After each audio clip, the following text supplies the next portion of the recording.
Hello everyone, Michael Voris here for Church Militant, and we have breaking news for you. Just a half an hour ago, the Maryland Attorney General's Office released a 456-page report, it's partially redacted,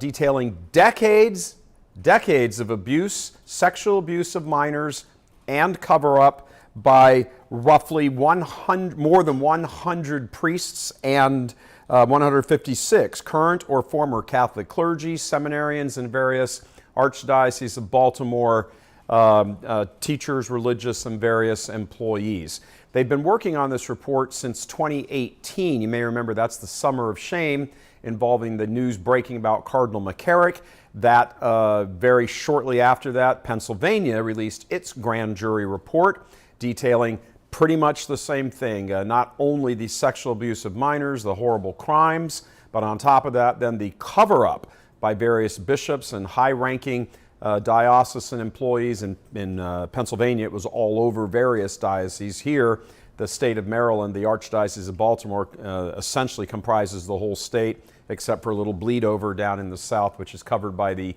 Archdiocese of Washington, D.C.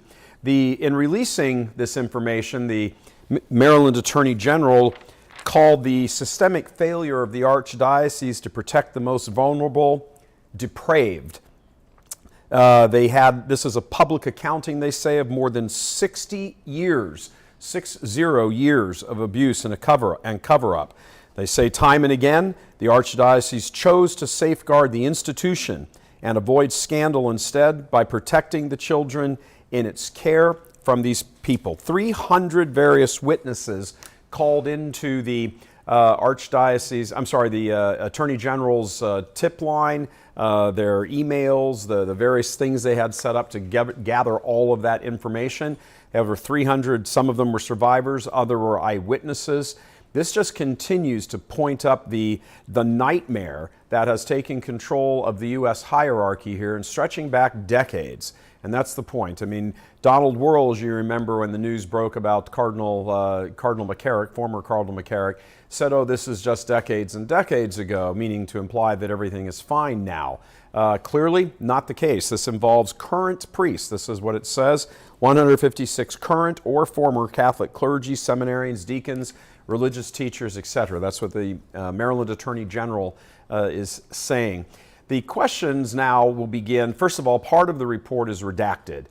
Some of that is related to individuals who the judge had decided need an opportunity to be told privately so that they can bring up whatever defense it is or make whatever response it is. Nonetheless, they didn't want to, the court did not want to withhold this any further. They wanted it released, they wanted it out there so the parts that were either not challengeable or at least revealing could finally get into the public mainstream, the discussion of it. One interesting point, while this has been going on for the last 4 years, from 2018 to 2022, that's when the investigation went on, and they've been spending the last amount of this time actually compiling all of this. While that was going on, so much information was coming out and so much was being learned that the Maryland legislature took up the cause of extending the window by which sex abuse victims could sue for damages. And the report also makes note today that it is the recommendation of the Attorney General's office that Maryland, the legislature, eliminate the statute of limitations that has prevented survivors from bringing civil actions against abusers and recovering damages for the harms they have suffered. That will raise an interesting question again. You will recall, Church Militant reported this a couple of years ago, that while that information was working its way, while that case was working its way through the Maryland state legislature, that the Catholic Bishops' Conference, the Maryland Catholic Conference, was opposing that, as they have done in every state. Every time this comes up to open up the window, they always step in and they oppose it. A number of people high up in Baltimore who have close ties to the church were active in that and trying to oppose that legislation passing.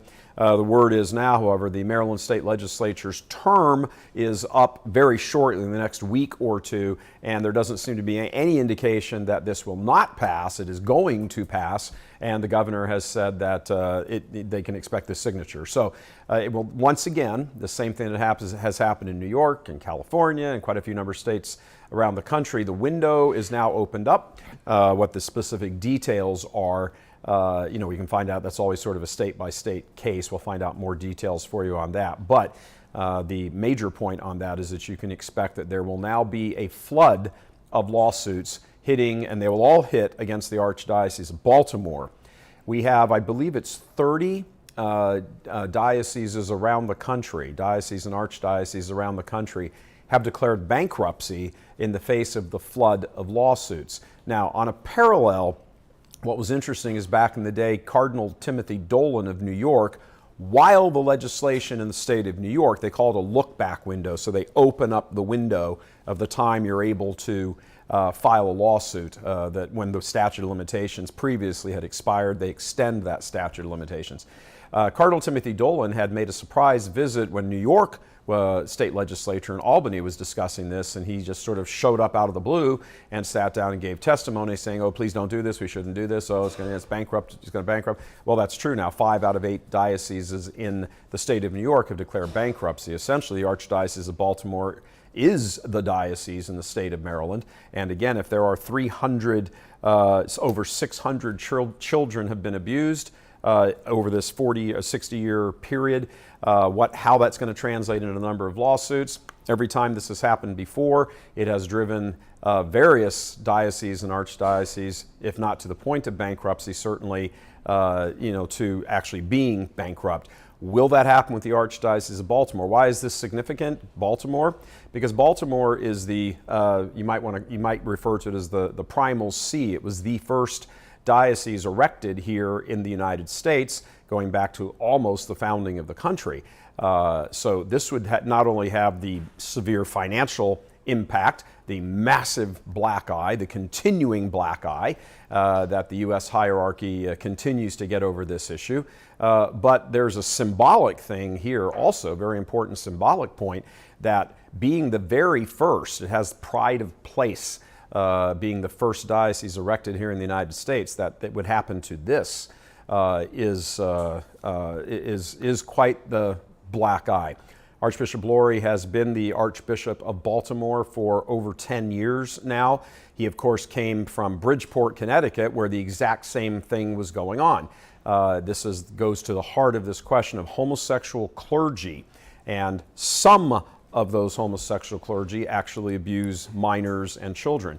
What is not covered in the report, but is now beginning to get a lot more focus on it, is the question of not just minors, as horrible as that is, but now also vulnerable adults. Are vulnerable adults also being considered by the church? Well, no, and you'll know this is one of the great controversies going all the way up to Rome.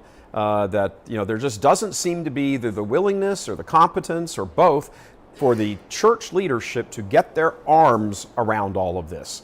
Of course, the Church of Nice leadership, like William Donahue with the Catholic League, will of course be out damning this and condemning it and saying, oh, it's anti-Catholic bias and all of that.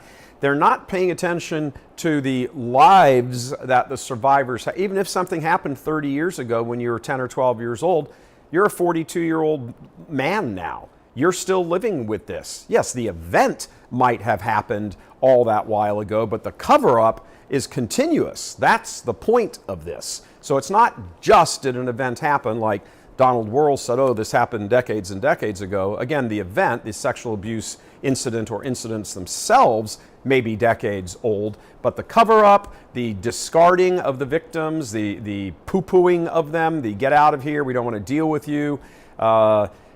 How would you feel if you were a sex abuse victim and then this law is going through the Maryland State House or the Maryland State House of Delegates, and all of a sudden the very people who've been covering up the crime that happened to you, you now see them sitting there with collection money from parishioners, paying lawyers to defeat your opportunity to get some justice done.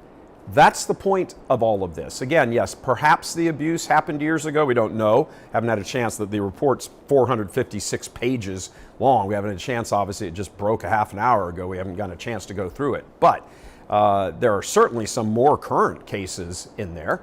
The idea that you somehow shouldn't be given justice because, oh well, this happened years ago and decades ago, so I know we're sad, very sorry, it's very sorry for you, apologize, and then move on with your life, is not a Catholic response, but unfortunately it has been the response of Catholic leadership in dioceses all over the country.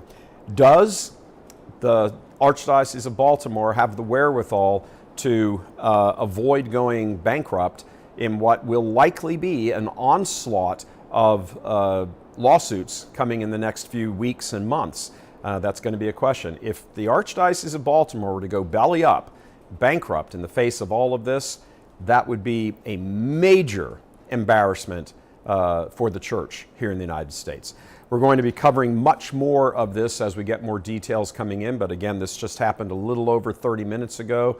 The AG in Maryland released the press release and the redacted reports. We'll get a chance to go over that and bring you more details as we're able to come to those. We wanted to get this news to you as soon as possible. We're going to wrap up for the moment, but again, we will be on top of this story and bringing this to you as Church Militant has been doing for many, many years now. These men, these monsters and miters, must be held accountable for the damage that they have done to bodies and souls. For all of us here at Church Militant, staff and crew, thank you very much for joining us. God love you.